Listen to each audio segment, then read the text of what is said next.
Hi there, welcome to my video where I'm going to be playing along with Tim Holtz's 12 tags of 2013. This is his March tag. I'm playing catch up and let's see where his inspiration takes me today.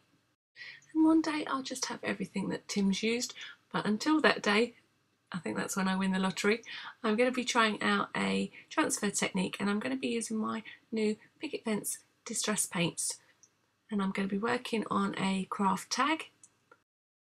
And the first job is to take my little tag template, and I know that you've seen it before if you've been watching these videos. I'm just going to trim it into the size of tag or the shape of tag that I like to use. So I printed these off on my normal inkjet printer and that's what works the best for this paint transfer technique. The only thing I'm not sure of is how it's going to work with my new distress paints. So this really is a bit of an experiment. Normally I would just use an acrylic paint, and I know that the new distress paints have certain different qualities to normal acrylic paint, but I am hoping that this is going to work. So this is an experiment and it may have a happy result and it may not, so bear with me and let's see how we get on. And the first thing that you need to do for this technique is to pour a little bit of the paint onto your tag. Now be careful because there is a little mixing ball in there and you don't want to tip all your paint out. It's a little bit more runny than normal acrylic paint, and you want to work quite quickly to cover your tag with a nice thick layer of paint and then to put your printed images face down onto your tag. Once they're in position, you need to give them a really good press down, and it will mean that you'll get lots of paint squidging out the side. So I like to clear up as I gently press all those papers very flat against the tag. And then for the final bit of pressing down, I like to use something flat like a credit card or gift card or this plastic ruler that I'm using here. Now you need to get this properly dry, and you can either let that dry naturally or I'm going to be using my heat gun, and there will be a certain amount of curling of the tag but you can easily flatten that later. And then once your tag is thoroughly dry, it's ready to do the reveal. So take a paintbrush and thoroughly wet the back of the image, and then take your fingertip and gently rub away at the paper, and it will gradually start to lift away, and you're taking away the top layer of paper to reveal a fine layer of paper now attached with the image to your tag. If you rub too hard, you'll rub the image away, so take your time and go nice and gently. It doesn't matter if you get a little bit of image coming away because it does add to the look of this image transfer technique, and I think it has a bit of a look of old plaster when it's finished, particularly as I chose to join a couple of images together and I've got a kind of almost natural crack as if some of the old plasterwork was coming away from the wall underneath. And then it's time to dry your tag again, and I'm distressing my edges with the back of my scissors. And then I'm just going to take my sandpaper just to lightly take away any of the residue of paper that is left on the top of my tag. So going back to Tim's tag for a moment, I don't have this bunny cut out and nor do I have any of the tinsel, but I do think it looks a little bit like a shaker card, so that's the direction that I'm taking my tag today. To make the aperture for my card, I've got two pieces of cardstock. The green one measures 2 1/8 by 3.5 inches, and then I've matted that onto the yellow, which is roughly 1/8 of an inch bigger, so that's 2 1/4 by 3 5/8. And then I took both pieces together, one nested inside the other, and I've used the Petite Scalloped Ovals by Spellbinders to cut out my aperture. So to cut the aperture, I didn't use the smallest of the dies but the next one, and I've also taken both pieces of card together and embossed them using this Swiss dot embossing folder just to add a little bit of texture.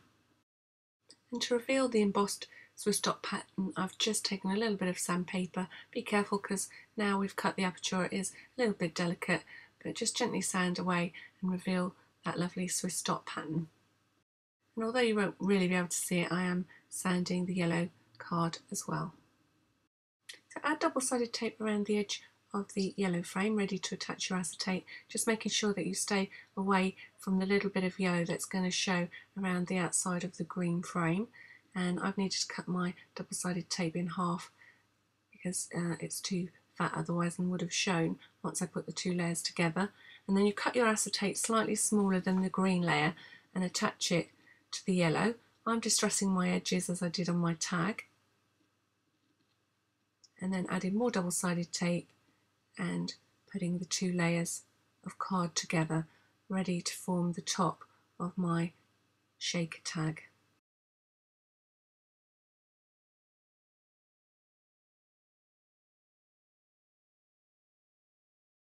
I don't know about you, but if you take part in these challenges, as you put together your design and you make different changes to the design because of the stash that you might have, there's a little mental shopping list going on in your head, and one of mine is to get some more of this craft core cardstock in a bigger size. I'd quite like the 12 by 12 because they're lovely colours obviously for working with your distress inks because they all match, and having the craft core they allow for some great distressing techniques. I've stuck some of my printed butterflies onto a craft tag and I'm cutting them out, and I'm going to use them as embellishments on my tag. I'm also improvising on my grass because I don't have the grass die that Tim used. I do like that look though, so I'm taking my scissors and some of my green cardstock and I'm just going to cut my grass by hand. And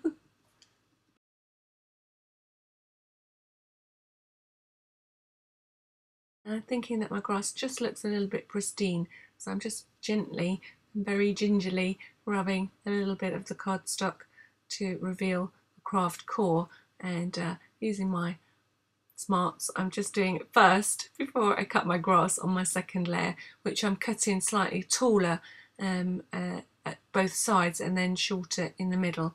And I have a plan to have some eggs nesting in my grass, so that's why I'm going for two different lengths of grass. God, cutting the lawn is quite hard work. What's that about? I think I might have to have a little bit of a Tinkerbell coffee break. So back to my lawn, and I'm going to stick the tallest layer flat against my tag using a little bit of Cosmic Shimmer glue, and then I'm just curling, like Tim did, some of those blades of grass forward to add a little bit more texture and interest. And I've decided to tuck some little eggs in the grass. I know birds wouldn't really leave them lying there, but I'm having a little bit of artistic license and just cutting out some of these pretty speckled eggs and then shaping them and putting them on foam dots to nestle in my newly cut grass. Then to start to create some depth on my tag, I'm going to shape the eggs and attach them with little bits of foam pad, and then more foam pads to attach that second layer of grass in the foreground.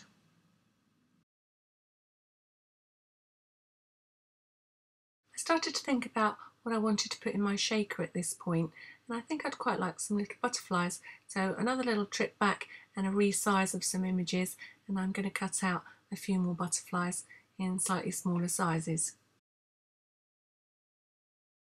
So to create the edges of my shaker, I'm using 1/4 inch strips of chipboard, and I'm creating a double layer frame just in from the edge of my shaker panel. And by creating the double layer, it means that I can have my butterflies sitting slightly raised underneath, and I can have little beaded shaker elements inside as well. So just thinking about the positioning of my butterflies, and I traced around the frame just so I can see where I'm working, and I've decided I want to glitter my butterflies up a little bit, so I'm just spreading on a little bit of PVA glue and then sprinkling with the rock candy dry glitter. And this actually is quite a nice glitter because it's more of a crystally sparkle rather than a real full-on iridescent glitter, and I quite like that. It's quite subtle, almost like sprinkling them with sugar. So positioning my butterflies and then just adding a little bit of PVA glue to hold them in position, and then don't forget to let this dry. Don't put any sparkly bits inside your shaker tag until you're sure that that glue is dry. I'm using my trusty 1/2 inch circle punch to make a coloured reinforcement for the top of my tag. I know it already has one, but I just wanted a little bit more of that grassy green at the top of my tag. And then I'm going to add the shaker elements, now that my glue is dry, my butterflies, to the shaker part of my tag. And I'm just using some of these little micro beads in different shades of green and yellow or gold. And then the trickiest part is to add the glue to the outside of the frame and then to attach it in position on your tag without losing all of those little beads. And I did lose a few, and I did get my grass a little bit trapped, but I think I've got enough left in. And now I'm thinking about the ribbon for my tag. So I'm using a little bit of cream satin ribbon, and then I'm colouring it directly by rubbing my scatter straw distress ink pad over the ribbon until I get the shade of yellow that I like, and it matches the yellow that's on the butterflies and on the frame around the shaker section of the card. And I'm just tying a little portion around the grass area on the tag.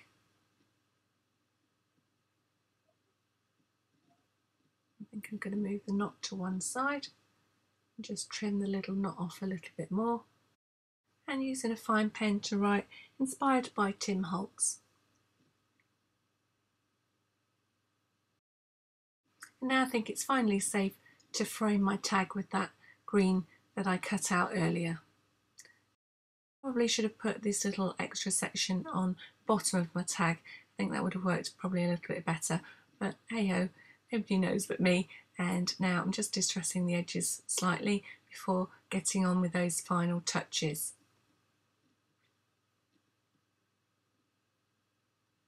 Now I'm going to make my own little banner, because again I don't have the banner die that Tim used. And for some reason I decided that this had suddenly become a May tag, and you'll notice that on the photograph at the end of this that's exactly what it says, and I didn't even notice it until I came to make the edits on this video. So you'll have to excuse me for that, but it has been corrected now. And the little quote that I decided to put onto my banner was "You make my heart flutter," and I thought that went with my butterflies. And it's all about the trying as you get towards the end of a tag design, I think. So a little rummage in your stash and try and see if this works. I'm putting these tassels on, and I've got every intention of using them, but the more I looked at them, the more I thought, actually, do you know what, they're not pretty enough. This tag's turning out to be quite pretty, and I don't think that they are doing the trick. But with each little step you take, you're committing further and further to the finished design of the piece that you're making. So a little few more experiments with things that I may or may not want to use on my tag. I decided I needed a little bit more white brought into the design, because the background has dried quite white. I'm just adding some little white circles around those Swiss dots, and I think it's just enough to bring a little bit more of that white element back into the tag. I really want to try colouring some metal embellishments as Tim did on his tag this month, and I'm using these leaves by Creative Expressions, and they're a little bit big, so I've just found, looking at the veining on the leaves, I can trim them down into slightly smaller leaves. And then I'm going to colour everything with a little bit of the white picket fence distress paints to colour my metal embellishments to match my tag. So I've got the white picket fence, I've also got the green peeled paint, but I don't have any of the mustard seed, but I do have the mustard seed distress stickles, and so I'm going to be adding little bits of that for the yellow element on my metal embellishments. And I just kept adding little layers and drying in between, making sure not to heat onto my craft mat. You know what that does to your craft mat, it never goes flat again. And it's just working with the colours on the metal elements until I was happy with how they looked on my tag. Definitely adding more of those distress paints to my collection. I love how they've turned out on these metal embellishments, and those distress stickles just give it that little bit of extra texture. So I hope you've enjoyed what I've done with Tim's inspiration and given it a bit of my interpretation, and it definitely is my March tag. Thank you for watching.